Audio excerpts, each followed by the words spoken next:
Nuestro viaje comienza en Avilés y termina en el Valle de los Tres Oscos, concretamente en Villanueva de Oscos, un paraje inédito donde el transcurrir del tiempo pasa inadvertido. Hasta este lugar nos lleva a un monasterio conocido como el Monasterio de Santa María de Villanueva de Oscos, un monasterio importante. Se comenzó a erigir en el año 1182 por Fray Martín de la Vega para los benedictinos, siendo más tarde usado por los cistercienses, un conjunto que después de su esplendor, poco a poco se fue apagando.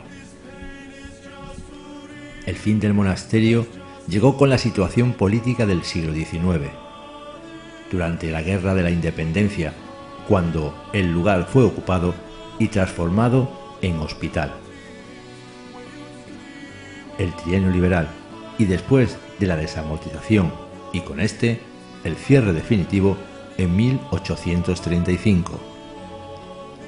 La casa se puso a la venta y únicamente la iglesia siguió con su actividad parroquial, ya que ejercía desde mucho antes. Esta es la parte mejor conservada, ya que el resto de las dependencias monásticas se encuentran en total abandono. Teníamos ganas de comenzar con la investigación. Nuestra guía en esta ocasión sería Elena, la guía de la Iglesia y del Museo del Pan, en Villanueva. Elena nos llevaría a través del tiempo para hablarnos de este fantástico monasterio y sus entresijos. Escuchemos pues a Elena y la historia de esta iglesia junto con la del monasterio.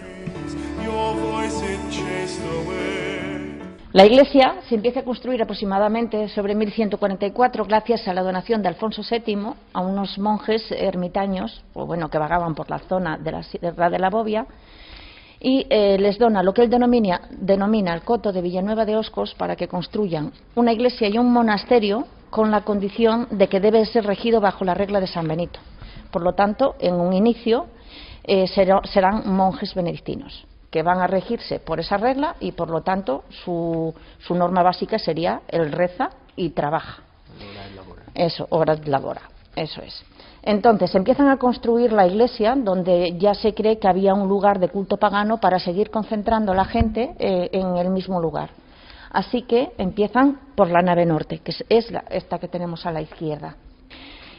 El pilar de la derecha del ábside principal es otro de los detalles curiosos que tiene la iglesia, y que se les desvía la base de la columna y en vez de derribar lo que ya han construido o tirarlo, van a construir toda la iglesia teniendo en cuenta ese desplome. Además van a colocar dos contrafuertes afuera que van a evitar que la iglesia se caiga desplomada hacia el lado derecho.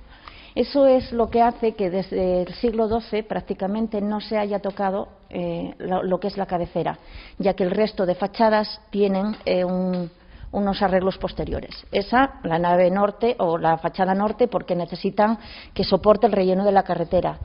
Y la fachada de la entrada, porque va rellenándose el camino real que tenía el trazado que tiene hoy en día la carretera y va dejando enterrada la iglesia. Eso también es otra de las razones de por qué desde afuera la iglesia parece mucho más pequeña que de lo que es en realidad.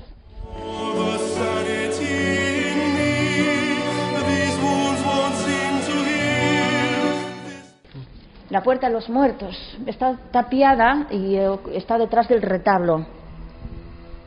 La función que tenía era meter al interior los ataúdes para los funerales.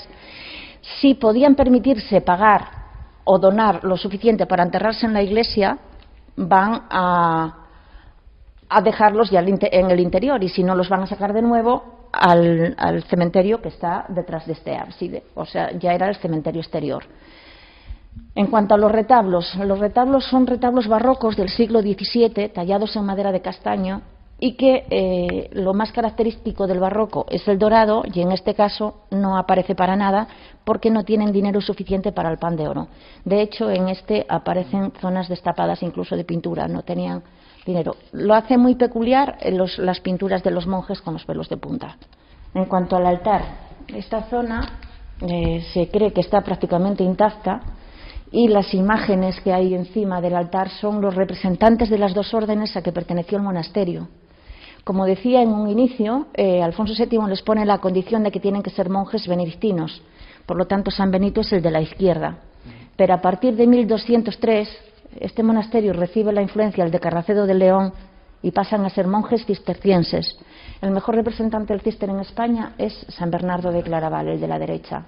Aquí tenemos en el altar mayor y en el lado derecho la tumba del mayor benefactor del monasterio, Juan Álvarez Osorio, señor de Villalobos, Castroverde, o sea, un hombre, una familia pudiente, que va a donar tierras del municipio de Santa Eulalia de Oscos. Debido a todas esas donaciones, van a enterrarlo en el altar mayor y van a adornar la tumba con los adornos que tiene la Puerta de los Muertos.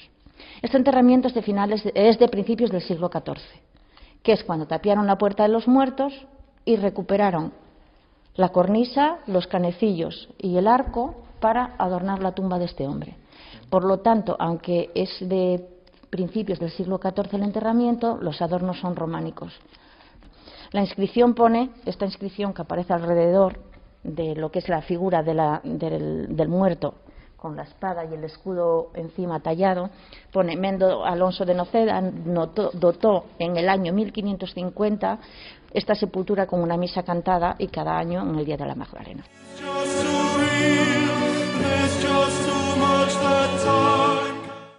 Esa sería la puerta en la que se comentan los mayores del lugar, que sería la entrada a un pasadizo secreto que sale a la parte alta del pueblo. ¿Qué ocurre? Que según los historiadores, en realidad esa puerta era la entrada a la chirola.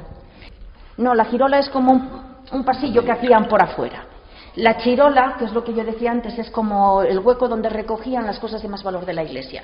Y parece ser que cuando visitaban la chirola, se abría una sola vez al año al público para que pudieran ver la reliquia de San Froilán, y había una especie de procesión, que entraban por esta puerta y salían por aquella.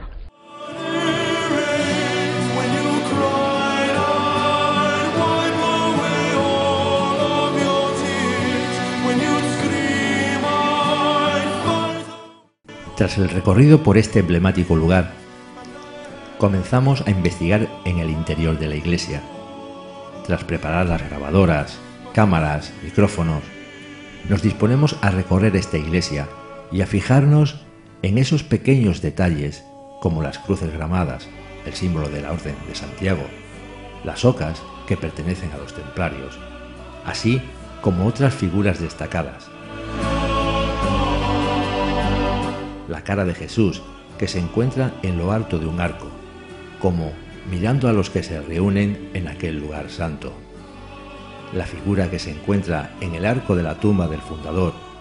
Todas estas pequeñas cosas que pasan desapercibidas o no reparamos en ellas. En la sacristía nos encontramos con algunas de las pocas reliquias que quedan. Una de esas cosas que pueden llegar a pasar desapercibidas son las rejas de las ventanas, las cuales nos llamó la atención al ver que una de ellas estaba colocada por la parte de afuera y la otra reja estaba por la parte de dentro de la sacristía. Como digo, son pequeños detalles. Nos dirigimos a la parte del monasterio, donde prácticamente está todo en ruinas. Solo quedan los muros exteriores, donde antaño transcurría apaciblemente la vida de estos monjes.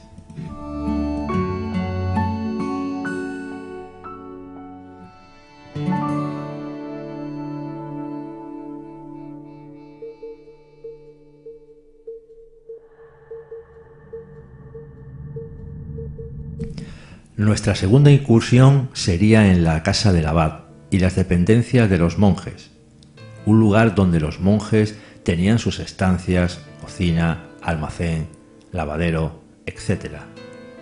La casa del abad, luego casa parroquial, consta de una planta baja donde se encuentra al fondo un pequeño establo. En la primera planta nos encontramos una cocina y una habitación acomodada como despacho. En la planta superior se encuentra un salón con una gran chimenea y dos habitaciones. Decidimos trasladarnos con todo el equipo a las estancias de los monjes. Seguimos avanzando por los pasillos. Bruno se quedó filmando las estancias de los monjes mientras yo bajaba a los establos para dejar una grabadora digital. El lugar invitaba a pasear por aquellos pasillos, recovecos, estancias y dejarse llevar por la sensación del momento.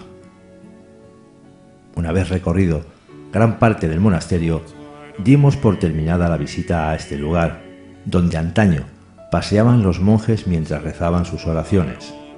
Hoy día, tan solo queda la iglesia en pie y los muros del monasterio, que llegó a ser uno de los más importantes del Principado.